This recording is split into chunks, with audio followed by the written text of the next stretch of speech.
ભાવનગર જિલ્લાના હાથબવાડી વિસ્તારમાં વીજળીની અનિયમિતતાને પગલે સ્થાનિક ખેડૂતો ભાવનગર ચાવડીગેટ પીજીવીસીએલની કચેરીએ રજૂઆત કરવા દોડી આવ્યા હતા।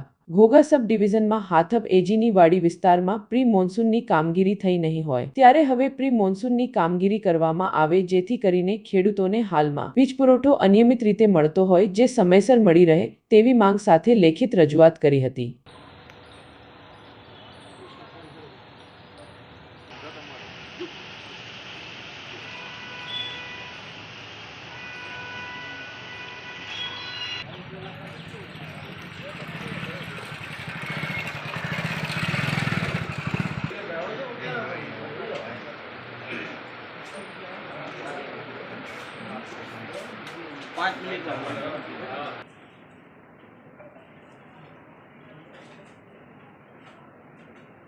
लाइन तपाईँ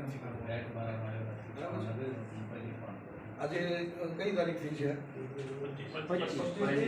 कांग्रेस समितिना प्रमुख અને આ તમામ આજુબાજુના 20 ગામના આગેવાનો છે। વલ્કુભાઈ, વલ્લભભાઈ, ટૂંકમાં બધાના નામ આવડે પણ લેતો નથી। ભોળાભાઈ દાનાભાઈ વેગડ ગામ ગુંદીથી આવી છે અને અમને 8 થી 10 ગામના ખેડૂતો આવેલા છે અને ખેતીવાડી વીજ લાઈન બાબતે અમે આવેલા છીએ। હવે અમારે ખેતીવાડીમાં પૂરેપૂરો પાવર આવતો નથી, ઝટકે આવે ને એ તે ક્યારેક જ આવે। અઠવાડિયામાં લગભગ 8 થી 10 કલાક અઠવાડિયાનો પાવર ખાલી એટલો આવે। સાહેબ દ્વારા કહેવામાં આવે છે કે થઈ જશે, કોઈ ફોન સેન્ટરવાળા ફોન ઉપાડતા નથી, સાહેબો કોઈ પૂરતો જવાબ આપતા નથી। મારું નામ વિજય વેગડ છે। અમે અહીંયા હાથબ કોળિયા ગુંદી કોળિયા ત્યાંથી આવ્યા છીએ।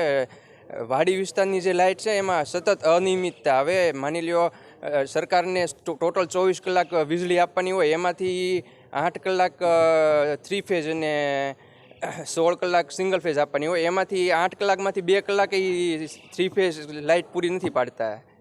એટલા માટે રજૂઆત કરવા આવ્યા હતા ત્રિવેદી સાહેબને।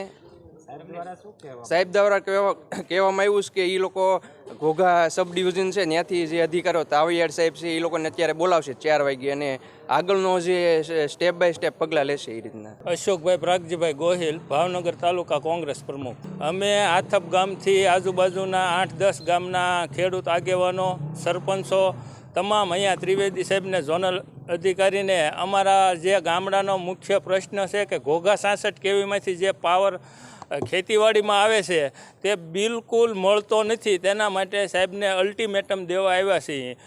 ખેતીવાડીમાં 3 ફેઝમાં માત્ર 3-4 કલાક વીજ પુરવઠો મળે છે, ત્યારબાદ સિંગલ ફેઝમાં 2-4 દિવસ સુધી વીજ પુરવઠો મળતો નથી, જેના લીધે ગામડાના મોટા ભાગના ખેડૂતો વાડી વિસ્તારમાં રહેતા હોય, વીજ પુરવઠો ન મળવાને કારણે નાના બાળકો, વૃદ્ધો અને તમામ ખેડૂતો હેરાન થાય છે।